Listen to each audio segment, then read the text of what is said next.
Assalamualaikum warahmatullahi wabarakatuh. Waalaikumsalam warahmatullahi wabarakatuh. Alhamdulillahilladzi bi dzikrihi tatma'innul qulub wa bi fadlihi tughfarul dhunub. Asyhadu an la ilaha illallahul khaliqul ma'bud wa asyhadu anna Muhammadan 'abduhu wa rasuluhu shalihul maw'ud. Allahumma shalli 'ala nabiyil hashimi Muhammad wa 'ala alihi wa sallim taslima. Ilahi anta maqsudi wa ridha matlubi a'tini mahabbataka wa ma'rifatak. Yang saya hormati Bapak Presiden Republik Indonesia yang saat ini Kang Ustadz Haji Ferry, hormati Kementerian Agama Republik Indonesia yang saat ini diwakili kehadirannya oleh Ustadz Hasanuddin, Kementerian Pemuda dan Olahraga oleh Mas Ardi, Masya Allah, para kiai, para satir, guru-guru saya, para pemangku manaqib, para petugas manaqib yang telah diberikan kehormatan, para asatid semua yang tidak bisa saya sebutkan satu persatu, Najib ta'zim wa takrim ilaihim, tanpa mengurangi rasa hormat saya terhadap bapak-bapak semua, para ikhwan wal akhwat wal ikhwatiriyah wal nasyabandiyah, para calon ahli surganya Allah, para salikin, para murid-murid pengersa Abah Hanum. Izin memperkenalkan diri, nama saya Rohdian Al-Ahad, tak kenal maka ta'aruf. Kalau nggak kenal, kita kenalan dulu. Yang bahaya itu belum kenal sudah sayang, kenal maka tak sayang ya. Yang lebih bahaya lagi, sudah kenal tapi nggak sayang-sayang. Maka perkenalan, nama saya Rohdian Al-Ahad, panggilannya adalah Odi, orang dari Indonesia, dan mudah diingat. Insya Allah pada kajian kali ini berhubung sudah jam 12 kurang 2 jam 6 menit, sudah jam 10, kayaknya berarti 6 menit tadi cukup ya. Insya Allah kali ini kita akan membahas tentang Al-Fatihah. Al-Fatihah ini memiliki banyak nama, yaitu ada Ummul Quran, bil barakah Ummul Quran, gitu ya. Maka surah Alhamdulillah adalah Ummul Quran, Ummul Kitab, dan Sab'ul Masani. Dan juga yang kedua, nama lain Al-Fatihah adalah Sab'ul Masani. Walaqad atainaka sab'an minal masani. Jadi Sab'ul itu artinya 7, Masani artinya 2. Maka 7 yang diulang-ulang maksudnya. Nah, jadi 7 ayat yang diulang-ulang. Nama Al-Fatihah ini sendiri, nama lainnya adalah Quranul Azim. Jadi Quran yang agung. Al-Fatihah itu adalah Quran yang agung. Al-Fatihah ini juga nama lainnya adalah Ar-Ruqyah. Nama lain Al-Fatihah juga adalah Asy-Syifa. Maka ketika sahabat terkena sengatan kalajengking, maka sabda Rasulullah, bacakanlah Al-Fatihah. Asy-Syifa. Dan Al-Fatihah juga adalah As-Shalah. Rasulullah SAW yaqul, qala Allahu azza wa jalla, qasamtu sholata baini wa baina 'abdi nisfain. Jadi qasamtu sholah. Jadi as-sholah itu, Al-Fatihah maksudnya itu ada terbagi menjadi 2. Wali 'abdi ma sa'ala fa idza qala al-'abdu alhamdulillahi rabbil alamin, ketika hambaku mengucapkan alhamdulillahi rabbil alamin, qala Allahu azza wa jalla hamidani 'abdi, maka Allah pun berkata, hambaku telah memujiku. Wa idza qala ar-rahmanir rahim, qala Allah azza wa jalla asna 'alayya 'abdi. Ketika hamba mengucapkan ar-rahmanir rahim, maka Allah pun menjawab, hambaku telah memuliakanku, telah memujiku. Wa idza qala malik yaumiddin, qala Allahumma jadani 'abdi, maka hambaku telah memuliakanku. Fa idza qala iyyaka na'budu wa iyyaka nasta'in, qala hadza baini wa baina 'abdi wa li 'abdi ma sa'ala. Maka ini adalah bagianku dan bagian dari hambaku, dan untuk hambaku apa yang dia minta. Fa idza qala ihdinas siratal mustaqim, siratal ladzina an'amta 'alaihim ghairil maghdubi 'alaihim waladdallin, qala hadza li 'abdi wa li 'abdi ma sa'ala. Inilah bagian hambaku dan untuk hambaku apa yang dia minta. Oh, Masya Allah. Maka di dalam Al-Fatihah itu sendiri itu dibacakan juga ketika zikir, ketika khotaman. Inilah hebatnya Al-Fatihah. gitu ya. Maka yang akan kita bahas pada kesempatan kali ini, jangan dulu Al-Fatihah semuanya, karena butuh waktu yang sangat banyak. Kita bahas ayat pertama saja ya. Ayat pertamanya yaitu Bismillahirrahmanirrahim. Berapa huruf? 19 huruf. Nah, yang bisa jawab itu biasanya kiai bisa jawab. Tapi karena 19 huruf itu per hurufnya itu memakan waktu 2 jam ya. Jadi kalau dikali 2, huruf ba-nya tuh 1 jam, sisanya 2 jam. Kali 2, 37 jam. Ya, maka kita akan bahas huruf ba-nya saja. Kita bahas huruf ba. Jangan kemana-mana gitu ya, ke huruf ba saja dulu. Bismillahirrahmanirrahim. Huruf ba ini juga memiliki 14 makna. Kalau kita bahas per maknanya ada 1 jam, 14 jam lagi. Maka kita akan bahas yang singkatnya saja, huruf ba, Y. Kenapa kok harus huruf ba, bukan huruf yang lain? Di dalam huruf hijaiyah kan mulainya huruf apa? Alif. Ini kok di ba nih? Kenapa enggak alif dulu? Kok langsung ba? Nah, ya. Tapi sebelum itu kita akan masuk ke kajian ilmiahnya dulu. Nanti secara tekstualnya kita akan bahas, namun secara ilmiahnya kita akan bahas terkait dengan penemuan para ilmuwan yang melibatkan 10.000 ilmuwan. Dari 10.000 ilmuwan ini ada satu pemimpinnya, namanya adalah Profesor Peter Higgs.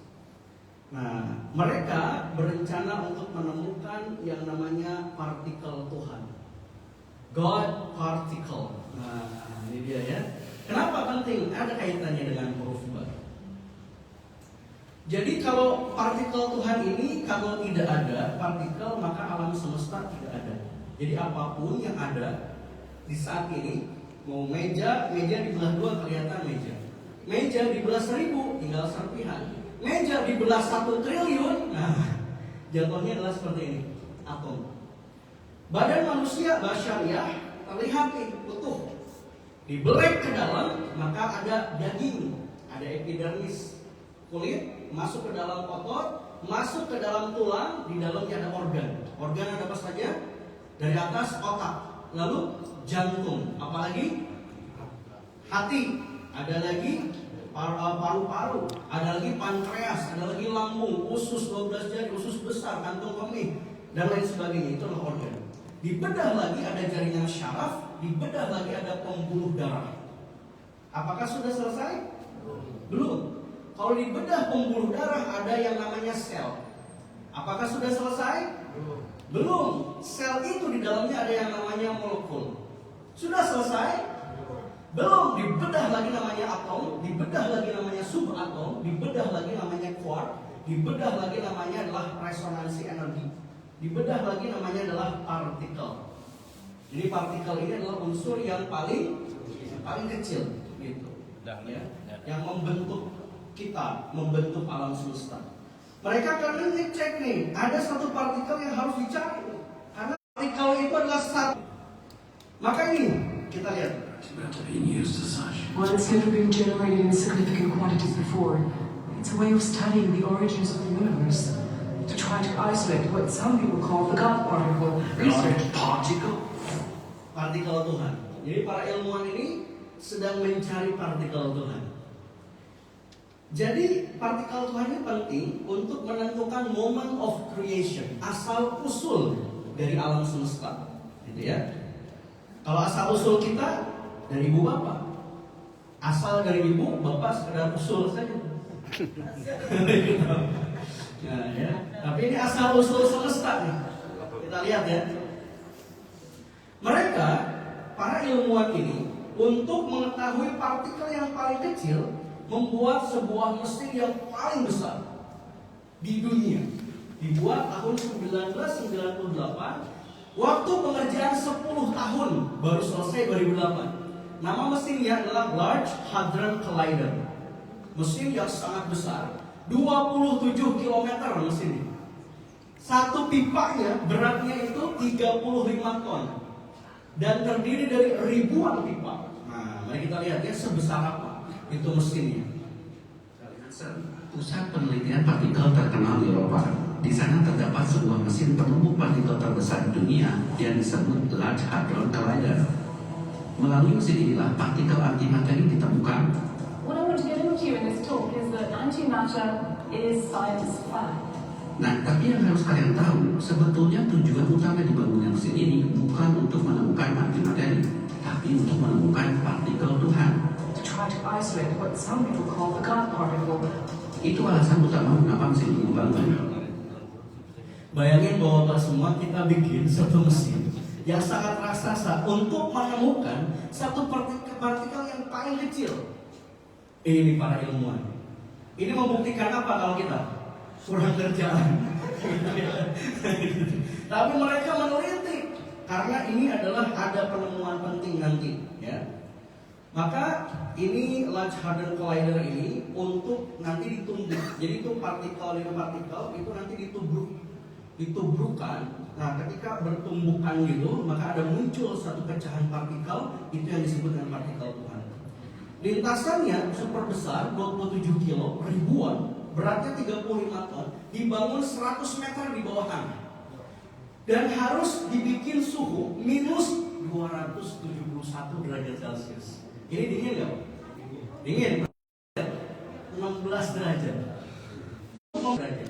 Minus 271 derajat itu lebih dingin dari angkasa. Luar biasa ya. Jadi bikinnya nggak sembarangan, bukan bikin panas, dibikin dingin. Bahkan melibatkan 10.000 ilmuwan dari tahun 1964. Lagi mau nyari apa? Partikel Tuhan. Nah, 10 tahun nih pengerjaannya nih. Ini bukan main-main. 10.000 ilmuwan. Ini yang ngumpul di sini berapa ilmuwan nih? Ini 10.000 semuanya ilmuwan, gitu ya. Apakah ketemu? Mari kita lihat. Para ilmuwan sangat terobsesi dengan partikel ini sampai harus membangun mesin sebesar ini. Tapi yang pasti mesin ini dibangun oleh Sir dengan target menemukan partikel Tuhan. Dan untuk menemukannya, mereka harus membuat lintasan partikel yang panjangnya 27 km. Berada 100 meter di bawah tanah, 6.000 ton magnet, dan melibatkan 10.000 ilmuwan. Mesin ini mulai dibangun 1998 dan baru selesai tahun 2008. Jadi butuh waktu 10 tahun untuk menyelesaikan mesin yang sangat kompleks ini demi menemukan partikel Tuhan. Jadi apa itu partikel Tuhan sebenarnya? Researchers tonight say they think they have finally discovered the so-called God particle. God particle. God particle. Research particle. Pertanyaannya ketemu nggak kira-kira ya? Ketemu nggak ya? Kita lihat nih, saksikan. Jadi apa sih maksudnya partikel Tuhan? Nah, kita lihat. As a layman, I would now say, I think we have it. A scientific discovery this evening. It is making huge headlines across the globe, something truly historic. Researchers. Ini rumus, Bapak Ibu, rumusnya itu satu apa namanya, whiteboard itu isinya rumus semua. Lalu ternyata sudah ketemu, partikel Tuhan sudah ketemu, dan ada sebuah fakta yang sangat mencengangkan. Setelahnya ketemu, para ilmuwan ternyata menemukan bahwa sesungguhnya partikel itu malah tidak ada. Jadi udah nyari-nyari puluhan tahun, 1964, 10.000 ilmuwan ngecek segala macam. Ternyata dunia ini tidak benar-benar ada. Kita tidak benar-benar ada. Meja tidak benar-benar ada. Kita lihat. Do not try and bend the spoon. Instead, only try to realize the truth. What truth? There is no spoon. And you say to yourself, well, but things like this table are made of atoms, and atoms have electrons and so forth in them, and electrons are particles, right? There are particles in the world. No, there aren't. That's the secret that we physicists have never told you, but here I am, I'm going to... Ini profesor yang berbicara. Jadi mereka mendapati sebuah kesimpulan bahwa ternyata partikel itu tidak ada. Sesuatu hal yang tidak ada, tidak benar-benar ada. Dalam bahasa Arab namanya adalah fana. Maka kalau begitu apa yang benar-benar ada? Yang benar-benar ada adalah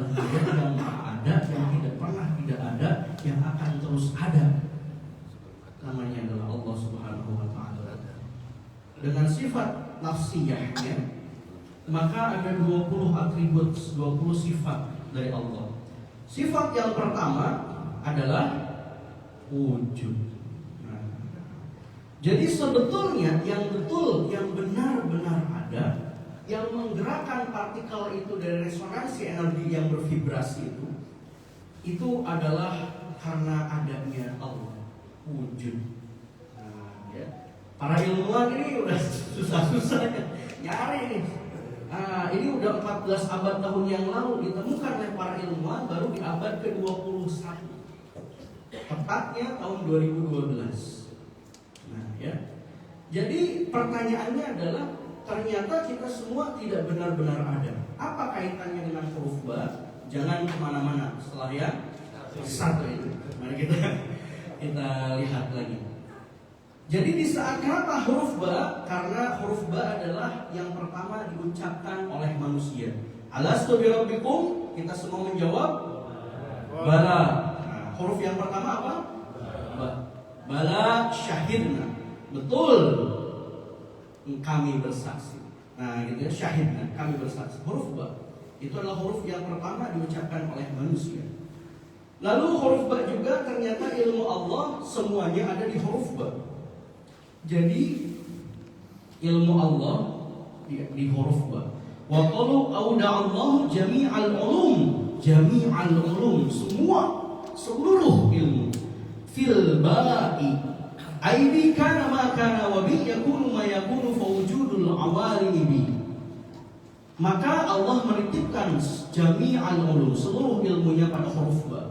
Karena kekuasaanku wujudlah segala sesuatu yang telah ada. Karena kekuasaanku pula wujudlah sesuatu yang akan ada. Dan adanya alam semesta adalah atas kekuasaanku. Nah, ya, jadi tadi the origin of universe, ya, asal usul semesta itu adanya adalah atas kekuasaannya Allah. Sesungguhnya semua bervibrasi, semua digerakkan atas kekuasaannya Allah. Yang ketiga, kenapa huruf ba? Huruf ba menandakan tentang kerendahan qalbi, rendah hati. Ya. I'rab jer. Kalau ba itu kan i'rabnya jer, gitu ya. Nah, jer ya, huruf jer ya. Nah, maka derajat yang tinggi itu dapat diperoleh ketika kita jadi jer, jadi rendah hati. Nah, ya, mari kita lihat nih. Huruf yang paling rendah hati huruf apa? Yang titiknya di bawah huruf ba. Ya. Alif itu sebaliknya dari huruf ba. Alif yang paling tinggi. Ba, ta, titiknya 2 di atas. Sa, titiknya 3 di atas. Jim ada yang ke atas. Ya. Dal juga sama. Iya ada yang ke atasnya. Nah, ya. Ada yang ke atasnya. Jadi ternyata kalau huruf yang paling rendah hati adalah huruf ba. Nah, maka pada kesempatan kali ini mari kita hijrah nih. Karena terkadang bisa jadi kita saat ini adalah masih di alif. Tujuan kita masuk ke thariqah bukan menjadi seseorang ulama, kiai, syekh, apalagi mursyid. Ya. Tujuan kita masuk thariqah justru menjadi huruf ba, menjadi bukan siapa-siapa, meniadakan keakuan di dalam diri, bukan memunculkan keakuan. Nih, gua udah talqin tahun 2005. Antum talqin kapan? Baru. Dengerin gua. Ya Allah, ini masih alif. Ya. Siapa yang dari alif menuju ba? Mari kita lihat. Bapak Ibu semua, jumlah manusia dari Nabi Adam sampai sekarang jumlahnya berapa? Banyak apa? Banyak. Triliunan manusia dari dahulu sampai sekarang sampai pada masa-masa yang akan datang. Di antara triliunan manusia disaring oleh Allah menjadi manusia pilihan 124.000 nabi, 313 rasul. Tuh, ya. Lalu difilter lagi, disaring lagi menjadi 25 yang terbaik nabi dan rasul. Di antara 25 nabi itu ditawarin harta, tahta, raisa, wanita, itu nggak goyah. Hei Nabi, engkau stoplah berdakwah. Engkau mau harta sebanyak apapun, kami akan kumpulkan meskipun itu 1 gunung emas. Engkau ingin tahta setinggi apapun, kau jadikan pemimpin kami yang tertinggi, asal jangan berdakwah. Engkau pilih perempuan mana yang paling cantik, sebanyak yang kau mau. Engkau yang penting jangan berdakwah. Maka ia tidak goyah. Tidak, seandainya engkau memberikanku di tangan kananku adalah bulan, tangan kiriku matahari, aku tidak akan berhenti berdakwah. Yang memiliki keteguhan namanya adalah ulul azmi. Maka ulul azmi dari 25 nabi dan rasul disaring lagi oleh Allah menjadi 5 yang terbaik. Siapa saja? Mim, N-nya Nuh, Nabi Nuh, I-nya Isa, Nabi M-nya Musa, I-nya Ibrahim, M-nya Muhammad. Dari 5 diserap lagi, disaring lagi menjadi 2 manusia yang terbaik. Siapa itu? Nabi Ibrahim dan Nabi Muhammad. Maka ketika kita setelah zikir jahar menuju zikir khafi, sebelum ilahi anta maksudi, kita sholawat Ibrahimiyah, sholawat kepada 2 manusia terbaik.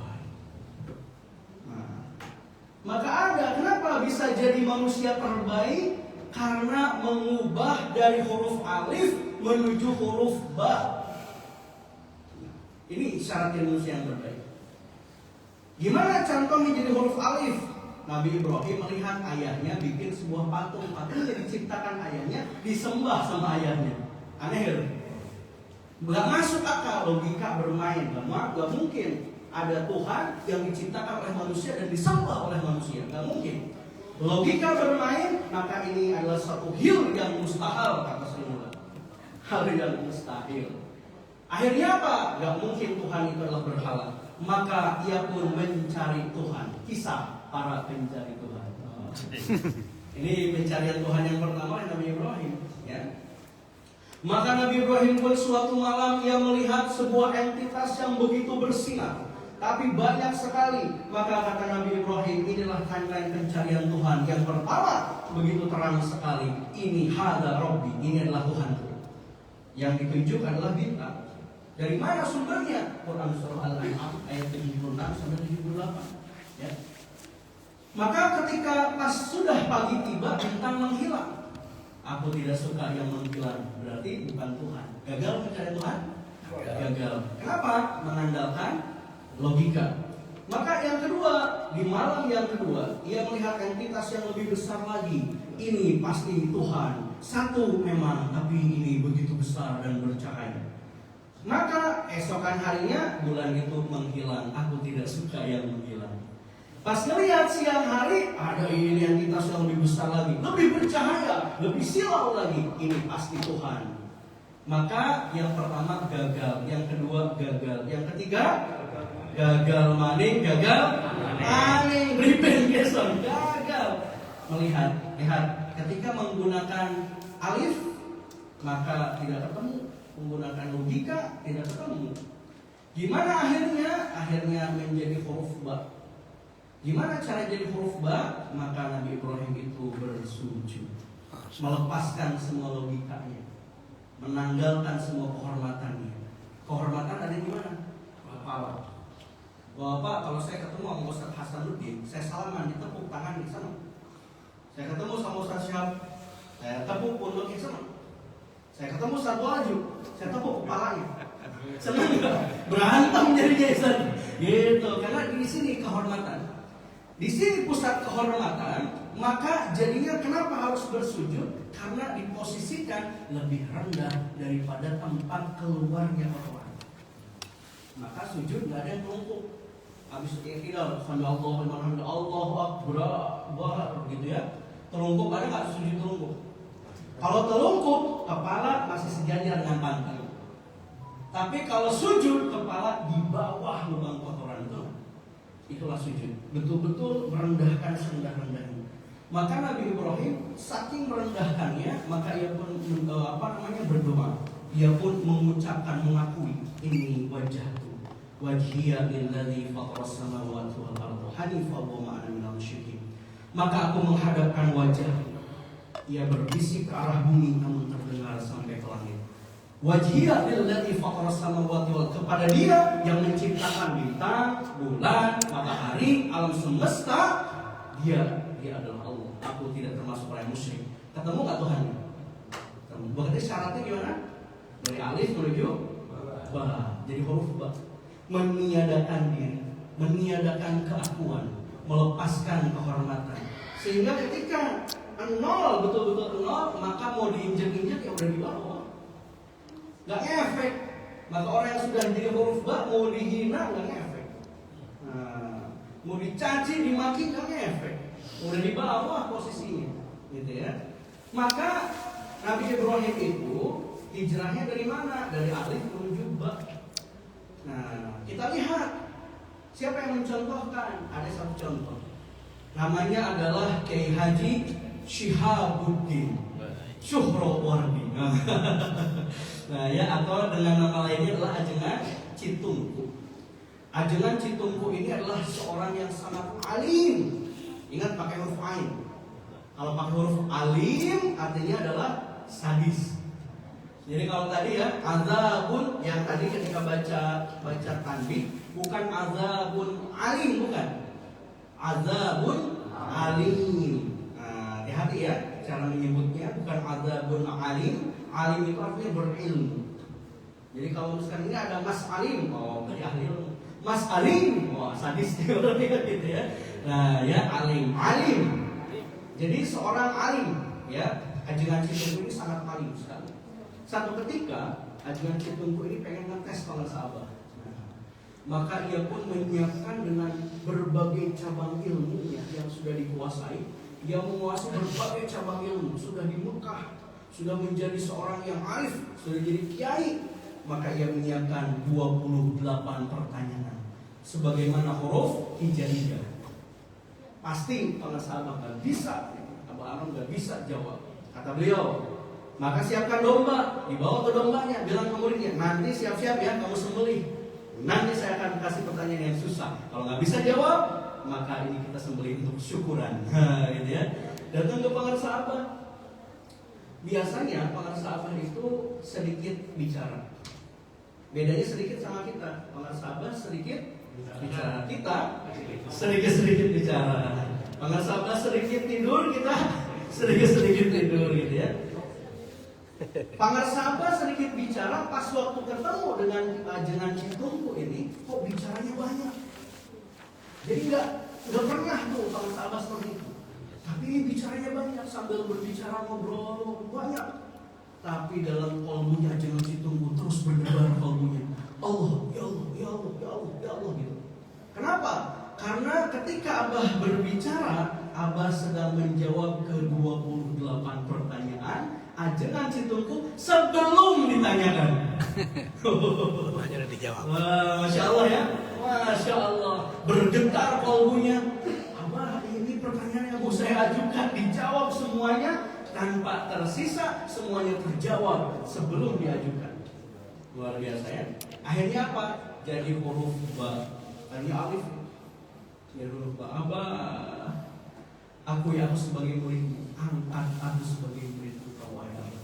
Hanya apa? Ditalqin. Karena sudah arif billah, bisa ditalqin. Beda sama kita. Mau udah berapa puluh tahun talqin belum tentu kayak beliau nih. Beliau pas sesaat ditalqin langsung mendapatkan sebuah derajat fana fillah. Ketika ditalqin, langsung beliau fana fillah. Huruf ba menjadi huruf ba. Dari alif merendahkan dirinya serendah-rendahnya jadi huruf ba, jadi fana fillah. Maka beliau pun masuk ke dalam kondisi trans, kondisi yang tak sadar. Kenapa? Karena ruhnya menuju mi'raj, menuju pada Allah. Lagi nikmat mi'raj berapa jam? 12 jam. Saatnya sholat tiba, sama para sahabat ditepuk pundaknya, Sayyidina Muhammad Rasulullah. Lagi asik-asik di mi'raj bersama Allah, tiba-tiba ada yang narik. Pas ini buka mata, spontan kaget, langsung memukul ke arah para sahabat. Kaget, orang lagi enak-enak dibangunin. Ya, bayangin bahwa apa lagi enak, nikmat gitu. dibangunin kaget, pasti pengen. Pas ketika mukul di pandangannya ajengan Citungku ini, Pangersabah menangkis dan Pangersabah menjadi 5 di sekelilingnya. Masya Allah. Ketika seperti itu menyadari saya selalu ada, aduh apa Pangersabah, mohon maaf. Itu akhirnya nggak apa-apa, yuk kita sholat. Karena sebelumnya Pangersabah sudah menjadi huruf ba duluan. Apa tandanya? Pangersabah di saat ditanya, Abah tos dugi ka mana dikir teh Abah? Abah sudah sampai mana dikir itu? Bapak-bapak, kalau kita memulai panen padi itu mulainya dengan apa dulu? Nandur dulu. Nandur apa bahasa? Ini nanam mundur. Nandur.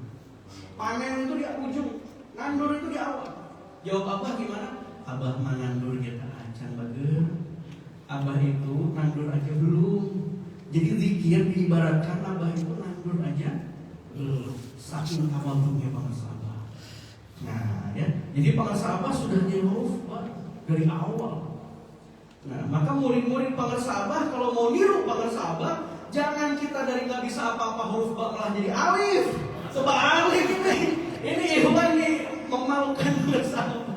Ya, jadi malu-maluin, jangan gitu ya, apalagi membawa nama Suryalaya, ya nyanyi-nyanyian di masjid, jangan. Nah, itu malu-maluin. Istiqlal. Oh, pakai tegesin lagi. Bukan saya, beliau. Nah, ini mas saya di negeri Konoha sana, saya bicaranya bukan di kita. Tegesin lagi. Tegesin sama beliau, Masya Allah. Mohon ya, mohon maaf itu bukan saya. Apakah ada dari huruf ba menjadi alif? Ada. Ya, dari ba menjadi alif. Kita lihat. Dari ba menjadi alif, inilah iblis. Iblis itu namanya adalah Azazil atau Al-Aziz, makhluk terhormati Allah, makhluk kuat Allah. Iblis itu dari ba. Saking baknya iblis itu sama Allah diberikan gelar Al-Abid, 1000 tahun istiqomah dalam ibadah, merendahkan diri serendah-rendahnya di hadapan Allah 1000 tahun. Jadi kalau kita istiqomah baru 3 hari, wah habis menakib deh, wah enak. Pas nggak menakib lagi 4 hari kembali ke laptop, dikir di ringkas 3 di kodenya entah kapan gitu ya. Nah itu bukan bapak ibu itu saya ya. Kesian ya udah jauh-jauh disalah-salah. Nah ya. Jadi iblis itu huruf ba. Al-Abid 1000 tahun. 1000 tahun jadi Al-Zahid, pribadi yang zuhud. 1000 tahun jadi Al-Arif, pribadi yang bijak, pribadi yang penuh kebijaksanaan. Al-Wali, kekasihnya Allah. 1000 tahun jadi Al-Taqi, orang yang bertakwa. Bahkan jadi Al-Khazin dan Al-Azrail, menjadi Sayyidul Malaikah Khazinul Jannah. Iblis kalau itu bertandang ke setiap langit, di situ ada malaikat-malaikat. Iblis itu disun tangan bolak-balik. Rabbi yassir. Iblis sama malaikat itu disun bolak-balik saking apa? Saking tingginya derajat iblis. Sayyidul Malaikah, jenderalnya para malaikat. Oh, iblis. Pertanyaan saya, kenapa iblis bisa jatuh dari ba menuju alif? Nah, kesombongan perlahan timbul. Iblis mengatakan, tidaklah sekali-kali Allah memberikanku tugas, melainkan karena aku memiliki kelebihan di atas malaikat. Ujub adalah dosa yang tidak memerlukan orang lain. Ujub. Benar. Kata orang misalkan A, kita bilang enggak, saya enggak A, tapi dalam kolbu kita benar sih, saya memang beda. Nah, ini ya, aku memang beda, memiliki kelebihan. Iblis sombong, diuji dengan hadirnya, ini tafsir Al-Rabi Imam Nawawi Al-Bantani, diuji dengan hadirnya Adam. Ya, wa itu qulna lil malaikati isjudu li Adam fasajadu illa iblis kana minal jinni. Ia adalah golongan jin. Iblis itu ditanya, kenapa kecewa ablasa? Azazil, ablasa, iblis pribadi yang kecewa. Kecewanya dari apa? Ya iblis, ma manaka angkas juga lima khalaqtu biyadaya astakbartu. Iblis, apa yang menghalangi kamu sujud kepada yang telah tercipta dengan kedua tanganku? Apakah engkau merasa takabur atau lebih tinggi? Iblis berkata, ana khairum minhu, khalaqtani min nar wa khalaqtahu min tin. Iblis itu punya 3 logika. Yang pertama adalah iblis merasa lebih mulia secara keturunan. Bahwa sebetulnya saya tuh pengen banget jadi wakil presiden. Sayangnya bapak saya bukan presiden. Jadi nggak bisa saya jadi wakil presiden. Maka di saat kita merasa dari keturunan yang pejabat, konglomerat, ningrat, ulama, dan kita merasa lebih tinggi daripada ikhwan yang lain, maka kita sedang masuk terjebak pada logika iblis. Hati-hati, sekarang lagi masa-masanya ya iblis merajalela. Maaf typo. Merajalela. Iblis yang pertama berasal dari keturunan. Maka kalau kita kadang gini ya, ada yang darah biru gitu kan, ada yang darah merah dan darah ungu, ada kasta proletar ya, ada kasta yang paling tinggi. Tapi kalau kita sampai mencari-cari, nah ini dia ya, saya nasabnya kayaknya dari Sunan Gunung Jati. Wah, cari terus nih sampai dapat. Di saat itu dapat, bagus, dapat silsilah. Tapi hati-hati, kolbu kita juga terpengaruh. Ketika dapat, ya saya keturunan Sunan Gunung Jati, berarti saya keturunan Rasulullah. Ya, Sunan Gunung Jati kan keturunan Rasulullah. Wah, Rasulullah nih. Hati-hati, ya kita terjebak logika iblis. Udah, kita sampai uyut aja lah ya. Sampai uyut kita tahu yang ya. kenal aja ya. Ya, tapi nggak apa-apa kalau yang memang pengen seperti itu, cuma hati-hati saja, khawatirnya terjebak pada logika iblis. Yang kedua, iblis merasa lebih tua. Iblis kan udah dicipta puluhan ribu tahun, bener sebelum Nabi Adam. Logikanya gini, masa kakek suntangan sama cucu? Bener nggak? Kita baru dicipta 60 tahunan nih, ada cucu yang umur 10 tahun, yang suntangan siapa? 10 tahun cucu. Kakek umur suntangan 10 tahun gimana? Gengsi kan? Nah, saat gengsi merasa lebih mulia, maka sedang terjebak pada logika iblis.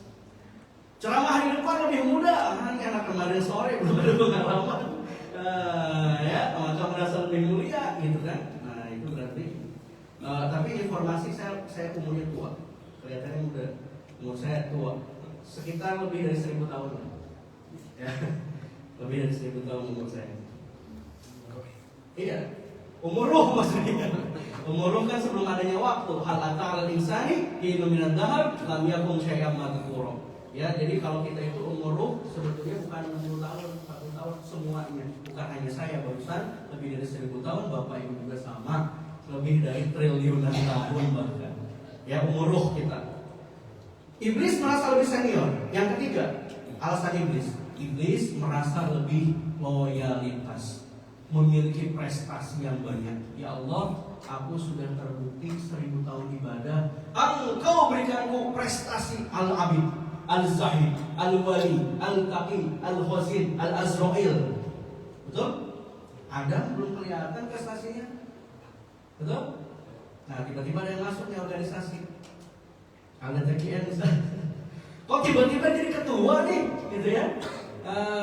Padahal dedikasinya belum terbukti. Saya yang udah berpuluh-puluh tahun. Nah, di saat seperti itu, hati-hati sedang terjebak pada logika iblis. Ya, Bapak Ibu semua. Nah, jadi iblis itu dari huruf ba menjadi huruf alif. Jatuhnya gara-gara itu. Maka ada nih yang masuk jadi ikhwan. Ya, saya nggak berbicara satu orang enggak. Ya, ada. Ikhwan masuk jadi huruf ba. Saking ba-nya amaliyahnya bagus banget.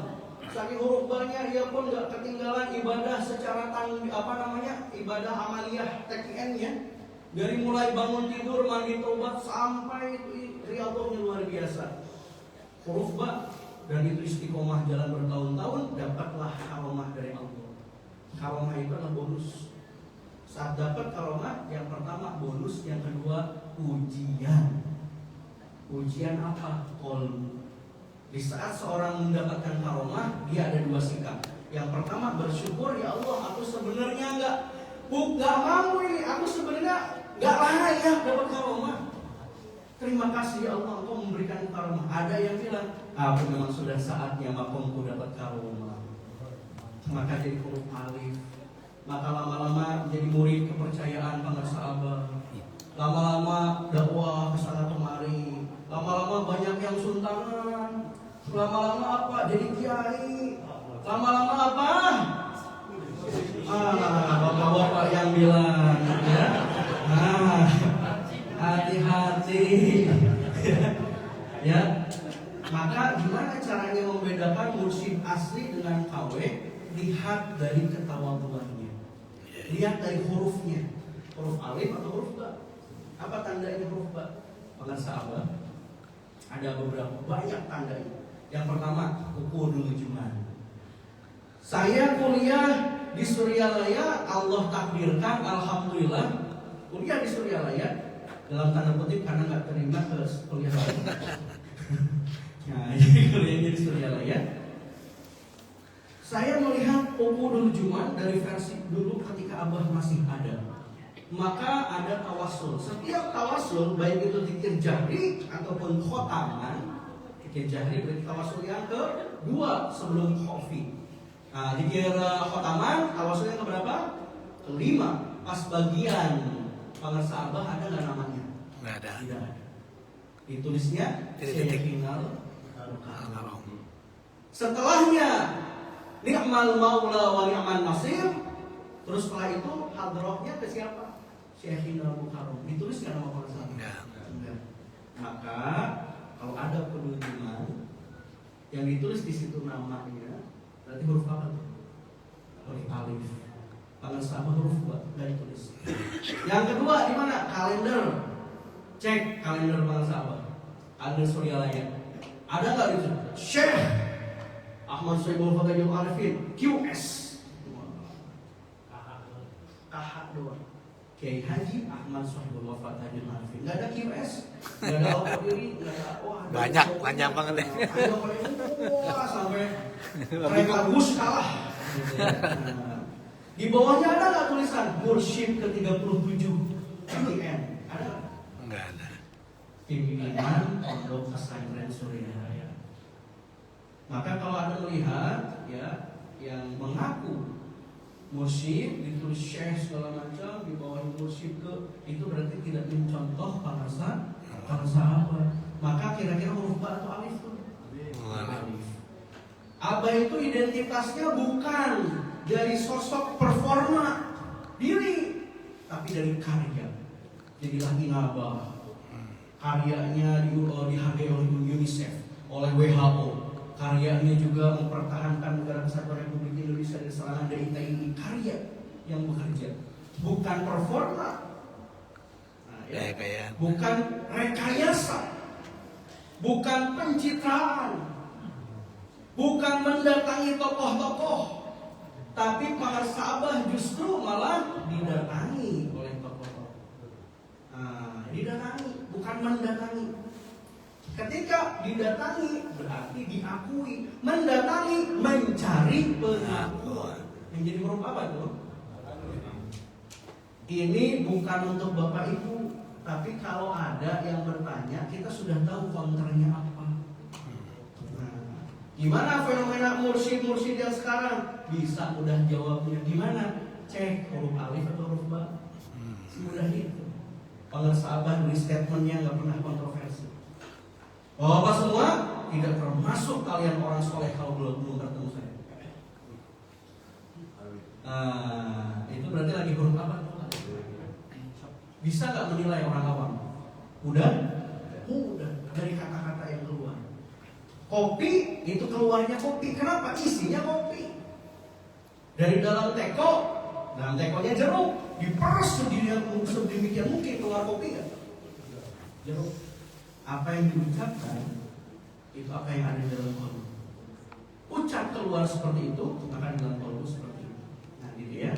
Ingat sekali lagi, saya tidak ke satu orang dari siapapun. Hati-hati, jangan-jangan kita sekarang sedang suluk menuju Allah, tiba-tiba ada penawaran karomah, ada limpahan karomah dari Allah, kita gumunan, kita langsung ini makom saya udah tinggi, dan di situ mengakui saya adalah ulama, pantas jadi kiai, suntakan saya bolak-balik. Pengen dapat fasilitas ini, maka hati-hati kita sedang menjadi huruf alif. Ingat, ya. Nah, maka kita lihat Bapak-bapak semua, kita lihat lagi lanjutan. Maka gimana caranya rumus dari huruf ba? Kita sekarang buka handphone masing-masing. Wah, kan pada pegang handphone ya? Buka kalkulatornya. Dari kalkulator itu, Bapak-bapak semua, kita tulis angka berapapun. Ini adalah kondisi hidup kita. Katakanlah tulis angka 9. Kondisi hidup kita 9. Kita adalah pembaginya. Kalau 9 dibagi pembaginya besar 10, hasilnya berapa? 0,9. Dibagi ya 0,9. Hasilnya kecil kan? Karena pembaginya lebih besar. Oke. Kalau 9 dibagi 1, hasilnya berapa? 9. Semakin kecil pembagi, semakin kecil hasilnya. Semakin besar hasilnya. Kalau 9 dibagi 0,1, pembagian lebih kecil nggak? Berarti berapa? Hasilnya lebih besar. 90. Semakin mendekati 0, 9 dibagi 0,00000, nolnya ada 7 nih, 1. Maka hasilnya lebih besar, 90 juta. Betul? Sekarang yang terakhir. Kalau 9 dibagi 0 hasilnya berapa? Ada yang tahu nggak? Yang bilang 0 berarti nggak pakai kalkulator. Ketahuan nggak pakai kalkulator yang bilang 0, ya. Hasilnya adalah error. Error, Pak. Apa arti error? Error artinya kalau dalam bahasa matematika tidak terdefinisikan atau mustahil. Apapun angka silahkan dibagi 0, hasilnya mustahil. Mustahil terjadi kepada Nabi namanya apa? Mukjizat. Mustahil terjadi kepada para wali namanya apa? Karomah. Mustahil terjadi kepada orang soleh namanya maunah. Gimana caranya kita mencapai sesuatu hal kemustahilan yang orang-orang gak mungkin bisa mencapainya? Gak mungkin mencapai. Kita punya murid ada 70. Gimana ya caranya bisa mengunjungi 70 murid dalam waktu yang sama? Mustahil kan? Tapi terjadi ke Tuhan Syekh? Terjadi ke Tuhan Syekh. Maka gimana caranya mencapai kemustahilan itu? Caranya adalah jadilah huruf ba, jadilah angka 0. Tuh, kajian huruf ba sampai sini. Jadilah angka 0. Jadilah huruf ba. Kalau sudah jadi huruf ba, sudah jadi 0, maka sebuah kemustahilan akan Allah hadirkan. Kita kayaknya nggak mungkin haji nih, nunggu 60 tahun sekarang. Itu hal yang mustahil. Mustahil. Tapi ketika jadi huruf 0, siap-siap Allah berikan. Kemarin saya ketemu ada satu akhwat. Beliau mengenalkan dirinya, lalu bilang sampai menangis ke saya. Ngobrol-ngobrol, ternyata ia bilang tahun ini saya berangkat haji. Padahal sebelumnya belum pernah daftar segala macam. Kalau daftar 60 tahun lagi. Berangkat haji di tahun yang sama, 2 bulan lagi berangkat haji. Tuh, itu adalah hal yang mustahil. Gitu ya. Maka sesuatu kayaknya nggak mungkin. Saya ubah nasib saya nih. Saya udah terpuruk gini, utang begitu banyak. Apa bunyi yang paling menyedihkan? Bunyi apa? Token listrik. Itu sedih banget bunyinya tuh. Betul ya? Buku yang paling menyedihkan bukan buku novel. Buku tabungan. Cek buku tabungan masing-masing. Bikin sedih kan?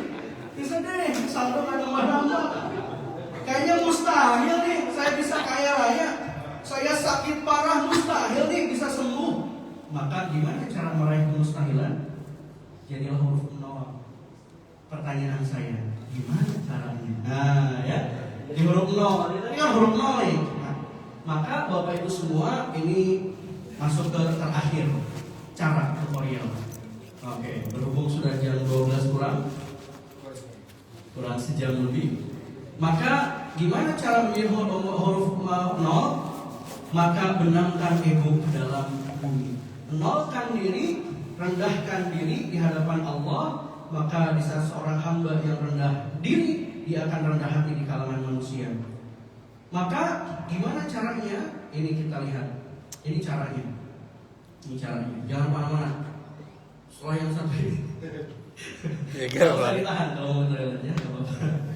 Oke, gimana caranya? La ilaha illallah. Langsung aja ke sini. Pertanyaan saya, apa arti la ilaha illallah? Tiada Tuhan selain Allah. Ternyata artinya bukan itu. Kalau Tuhan di dalam bahasa Arab apa? Rabb. Alhamdulillahi Rabbil Alamin. Segala puji bagi Dia, Rabb, Tuhan semesta alam. Jadi ilah itu bukan orang, bukan langsung. Kenapa bukan langsung? Ara'aita man ittakhadha ilahahu hawahu. Tidakkah engkau melihat ada orang yang menjadikan hawa nafsunya sebagai ilahnya? Nah, maka kita cek apa? Kamus Lisanul Arab, ini kamus tertua. Apa ilah itu bermakna dua. Dari pertama aliha, yang kedua adalah laha. Aliha apapun. Jadi bukan langsung Tuhan. Apapun yang dicintai, apapun yang dirindu, yang didamba, yang diharap, yang diinginkan, yang didekati, yang dicari, yang dipentingkan, itu adalah ilah. Maka ikhwan itu jangan hanya tiada Tuhan selain Allah. Kalau tiada Tuhan selain Allah, kita semua tahu. Muslimin muslimah tahu. Orang-orang lain tahu tiada Tuhan. Betul nggak? Tiada Tuhan selain Allah, tahu. Tapi ikhwan itu harus lebih dalam dan akhwat. Thariqah Naqsyabandiyah. Maka kalau di dalam apa? Tiada ilah, tiada yang dicintai kecuali Allah. Maka sedang apa nih? Mengenalkan apapun yang ada dalam kolbu kita. Jangan-jangan yang kita cintai bukan Allah. Kita tahu Tuhan kita Allah, tapi yang kita tuju, yang kita harap, yang kita rindu, yang kita muliakan bukan Allah. Maka sebelum la ilaha illallah ada dulu penanaman ke dalam kolbu ilahi anta maksudi. Ya Allah, hanya Engkau lah yang aku maksud, yang aku tuju. Waridho kamatlubi, hanya ridhomu yang aku cari. Ada maksud, ada tujuan. Maksudnya ke Allah, tujuannya mencari ridho Allah. Ada maksudnya ke masjid untuk dapatin makan malam. Maksudnya ke masjid, tujuannya makan alam. Ada yang maksudnya ke Allah, tujuannya dunia. Maksudnya ke Allah, doanya ke Allah, benar. Tapi pengennya dapat dunia. Berarti dia bukan waridho kamatlubi. Nah, kalau kita ilahi anta maksudi, waridhoka maklubi, ridho yang kita cari. Maka nggak ada yang dicinta, nggak ada yang dirindu, ditiadakan, dinamakan. Namanya adalah nafi, kalimatun nafi. La ilaha, tiada yang dicinta, tiada yang didamba, tiada yang dimuliakan, tiada yang dipuja, tiada yang dirindu, tiada yang diharap, tiada yang diperturutkan, tiada yang disegala-galakan. Diisbatkan dengan kuat, hujankan ke dalam kolbu. Tadi luar biasa nikmat sekali zikir yang dipimpin oleh Haji Feria. La ilaha illallah, ada 4. La ilaha illallah. Nah, ya, tiada ilah kecuali Allah, tiada yang dicinta kecuali Allah. Sedang apa ini? Sedangkan menolkan. Bahkan aku pun tiada kuinginkan ya Allah, kecuali bersama Engkau ya Allah. Jadi kolbu itu nggak bau asam. Kalau misalkan kita kamar hotel, itu di dalamnya ada apa aja? Ada asinan, ada jengkol, ada petek. Siap-siap ada tamu, itu tamu masuk nyaman gak tuh? Gak nyaman. Nah dalam kolbu kita itu banyak juga tuh asinnya tuh. Berharap dunia, pengen harta, tahta, wanita. Kolbu kita tuh bau asin, bau jengkol. Kita mau masukin Allah, betah gak tuh? Gak betah. Maka gimana? Kosongin kolbu kita selain Allah. Yang dicintakan, yang dicinta kecuali Allah. Inilah yang terus intensitasnya diperkuat, kalimatnya diperhujam, dipermantap. Syurutul fikri salasun. Nah, syarat zikir ada 3. Biwudu'in tamin, dengan wudu yang sempurna. Bidhorbin syadidin, dengan pukulan yang kuat. Bisautin qawiyyin, dengan hentakan yang mantap. Nah, itu ya. Jadi jangan jangan. Kenapa? Karena itu terlalu pelan. Tapi untuk orang lain nggak apa-apa yang belum bertorikoh. Ya, kalau kita yang bertorikoh itu jangan kita mencela atau mengusik. Jangan ini ulama sejaman gitu ya. Jangan juga memeriksa pengajaran orang lain gitu kan. Nah, tapi untuk kita yang bertorikoh kita perkuat. Kan Ustaz ada tuh istilahnya cikaracak pinggang batu, ada yang tahu? Cikaracak pinggang batu, laun-laun jadi lentok. Cak-cak pinggang buntu, laun-laun dilebok. Nah, gitu ya. Kalau orang Sunda langsung serius. Yang lain romi, mohon maaf ya. Cikaracak pinggang batu, air yang kecil terus kena ke batu, dia akan lama-lama bolong. Betul, tapi butuh berapa lama? Bisa tahunan, puluhan tahun. Maka kalau kita zikirnya masih pelan, maka intensitasnya, hitungannya harus diperbanyak. Gak apa-apa gini. Tapi jangan 165. Tambahin, gitu ya. Tambahin kali 2 lah. Kalau 165 itu harus nah harus kuat, harus mantap. Ya kalau kira-kira rasanya belum mantap, kenapa zikir kita belum nikmat? Kok zikir itu bilang kayak gini? Imam tuh lama-lama banget sih. Udah pegel lagi. Tapi ini terus dalam kolbu ini udah panas gitu kan. Nah, itu berarti zikirnya nikmat gitu. Kalau kata Einstein, waktu itu relatif. Kata Einstein gimana waktu relatif? Kalau kamu berada di atas kompor, 1 menit terasa 1 tahun di atas kompor. Tapi kalau kamu bersama dengan pasangan idamanmu, kata Einstein, maka 5 jam terasa 1 menit. Benar? Benar. Maka relatif. Zikir kenapa terasa lama? Karena kita di atas kompor. Zikir kita itu apa? Ngapain? Kita itu belum masuk dalam kolbu. Jadi masih menganggap zikir itu adalah satu beban. Nah, gimana kata guru kita gitu ya, dari mulai Pak Kiai Wahyudin gitu ya, juga Kak Haji Ferry, juga Ustaz Latif, gitu ya, para guru-guru nih bilang seperti ini.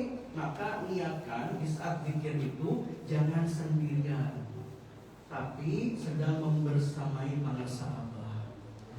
Jadi sebelum kita zikir, toh dulu ke Abah, biar Abah yang nolongin kita. Kan kita masuk lupa dalam zikir la ilaha illallah, iya suara tapi dalam kolbu ya habis ini jam berapa nih, jam 11 ntar pulang mana token belum diisi gitu kan kita pikiran kemana-mana. Namanya itu monkey mind. Jadi otak itu kayak monyet yang dari pohon satu ke pohon lainnya. Itu nggak bisa khusyuk tuh. Ya terus itu tahu tuh ya, terasa sama Pak Senasib kita gitu ya. Maka gimana caranya kita membersamai guru? Ya, maka guru itu kenapa ala inna awliya Allah la khaufun alaihim wa la hum yahzanun. Ketahuilah sesungguhnya para wali Allah tidak takut dan tidak sedih. Pertanyaan saya, kenapa diksi pilihan kata yang diambil tidak takut dan tidak sedih? Bukan bahagia, sukses, masuk surga kan gitu ya? Kok tidak takut? Aneh ya? Kok tidak takut? Kok tidak sedih? Ala inna awliya Allah, ketahuilah kekasih-kekasih Allah, wali-wali Allah itu la khaufun, tidak takut. Saya akan bertanya, apa yang sebetulnya kita takutkan, Pak? Ayo, ngaku. Ini saatnya pengakuan.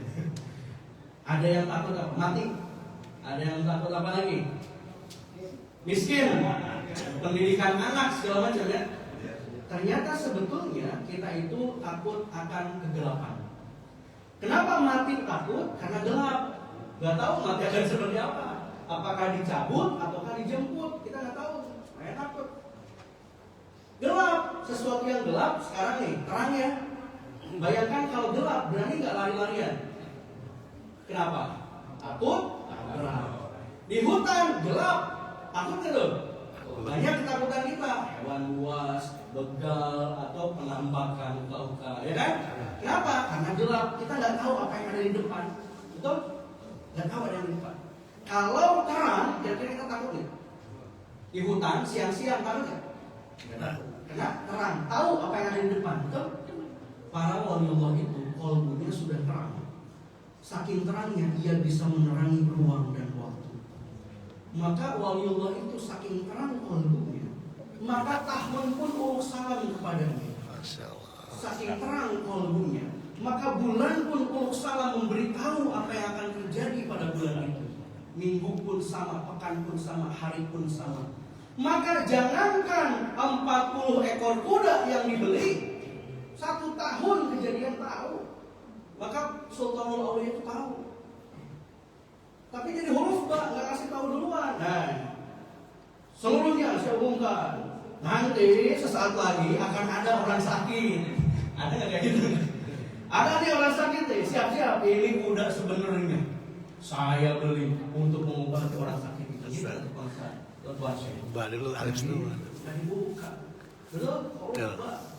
Pangasabah gitu. Pangasabah gitu. Bahkan pangasabah itu menurut para ulama, para syekh, para mursyid-mursyid thariqah lain, pangasabah adalah sultanul auliya fi hadzal zaman. Sultanul auliya, rajanya para wali di zaman ini, ya. Sebetulnya layak gak untuk mangkobah pangasabah sebenarnya? Yuk kita hadiri manakib. Manakib siapa? Manakib Tuan Syekh Ahmad Sohibul Fatahil Arifin. Layak gak? Layak Sultanul Auliya. Kenapa Abah gak memilih itu? Huruf ba. Bisa pangasabah. Mangkobah udah banyak tuh dikumpulin Ustaz Andika. Betul ya? Ustaz Andika udah ngumpulin mangkobah. Begitu banyaknya testimoni nyata. Kenapa milih yang jauh? Generasi sebelumnya yang mana itu riwayatnya kita nggak tahu siapa riwayatnya, nggak ada yang tahu semua. Tapi yang mangkobah pangasabah itu saksinya masih pada hidup. Kenapa nggak pilih pangasabah? Awal tuh huruf ba pangasabah. Tapi pangasabah nggak takut apa yang terlihatnya jadi ke depan. Ada yang datang ke pangasabah, nanti tunggu dulu jangan lu berangkat. Nanti tunggu dulu jangan lu berangkat. Tiba-tiba kata pangasabah, sekarang berangkat. Pas berangkat di pinggir jalan ada sopir truk. Kang, mereka mana? Mereka mana? Orang Banjar. Mereka Banjar. Banjar mana?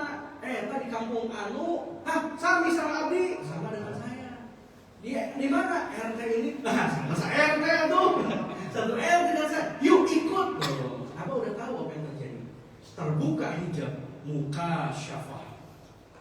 Terbuka, tersingkir hijab. Maka nggak takut karena tahu terang kalbunya menerangi. Maka kalau kita belum tahu nih ketika sakaratul maut, kita ada yang tahu nggak mau kemana? Habis sakaratul maut mau kemana? Mereka mana? Mereka utara, mau ke utara, mau ke barat, mau ke timur, mau kemana? Coba saya tanya. Ada yang udah tahu belum? Habis sakaratul maut mau kemana? Belum tahu. Maka ada yang menampakkan iblis, setan itu dalam bentuk wajah orang tua. Yuk, sini nggak usah baca syahadat lah, mama juga kagak. Padahal itu setan. Diajaklah, maka tersesatlah, nggak mengucap kalimat syahadat. Tapi yang kita harapkan adalah karena mursyid itu lebih hebat daripada orang tua. Orang tua bisa sakit hati, betul nggak? Ini orang tua anak durhaka. Wah, bengal banget durhaka. Kira-kira nih kita yang udah jadi orang tua kesel nggak mana? Kesel. Pangasabah kesel nggak? Kesel. Ketika pangasabah datang ada murid yang mabok mulu, mabok. Pengen ditalkin apa? Abis mabok, wah itu punten. Kau yang ditalkin. Gimana jawaban apa? Saya bagus. Apa itu jawara positive thinking? Saya bagus. Kenapa saya? Kok bagus? Saya terus terang. Udah tahu kalau itu tuh salah, mabok itu. Kamu udah tahu kalau kamu mau bertobat, saya bagus. Itu pangasabah. Tapi kita selaku murid jangan mentang-mentang kayak gitu kita malu-maluin kan? Wah, membawa nama pangasabah tapi kita malu-maluin. Jangan sampai maksiat mulu. Maka STMJ itu kita ubah. STMJ itu apa? Sholat terus, maksiat jalan. Kita ubah, naikkan STMJ-nya. Sholat terus, maksiat jarang. Naikkan lagi STMJ-nya ke level ketiga, sholat terus, maksiat jangan, gitu ya. Dari kiai siapa ya? Saya dapetnya Ustaz Andika, gitu ya. Ustaz Andika dapat lagi tuh dari siapa gitu kiai siapa saya lupa. Tolong komen di bawah ini ya. Ini bukan original saya soalnya.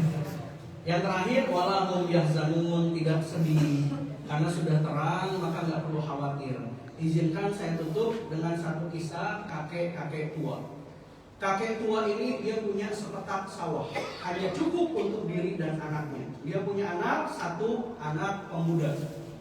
Maka punya kuda yang sudah tua. Kata tetangganya bilang, kek sungguh malang nasibmu. Anak cuma satu, tinggal satu petak, kuda udah tua, malang nasibmu. Si kakek itu sudah mempraktekkan ala inna awliya Allah. Dia nggak takut, nggak khawatir. Dia bilang apa? Alhamdulillah. Saya bersyukur apapun yang terjadi itulah yang terbaik. Satu ketika kudanya kabur. Kata tetangganya, kek sungguh malang nasibmu. Kuda satu-satunya dipakai untuk garap sawah kau untuk makan cuma sehari-hari, malah kabur kuda itu, sungguh malang nasibmu. Oke? Jawab si kakek apa? Alhamdulillah, apapun yang terjadi itulah yang terbaik. Ya, sekarang itu nggak goyah. Jadi kalau muslim mukminin itu beruntung. Di saat dia dapat musibah, dia bersabar. Di saat dia dapat nikmat, dia bersyukur. Tapi waliyullah tidak seperti itu. Dapat nikmat bersyukur, dapat musibah bersyukur. Dicontohkan oleh Rasulullah, dapat musibah, alhamdulillah ala kulli hal. Contohkan oleh Rasulullah. Maka kakek tua bilang alhamdulillah. Suatu ketika kudanya kan udah tua. Namanya kuda-kuda tua itu disegani sama kuda-kuda lainnya. Kemampuan interpersonal skillsnya bagus. Pas kuda-kuda datang itu dia sentanan.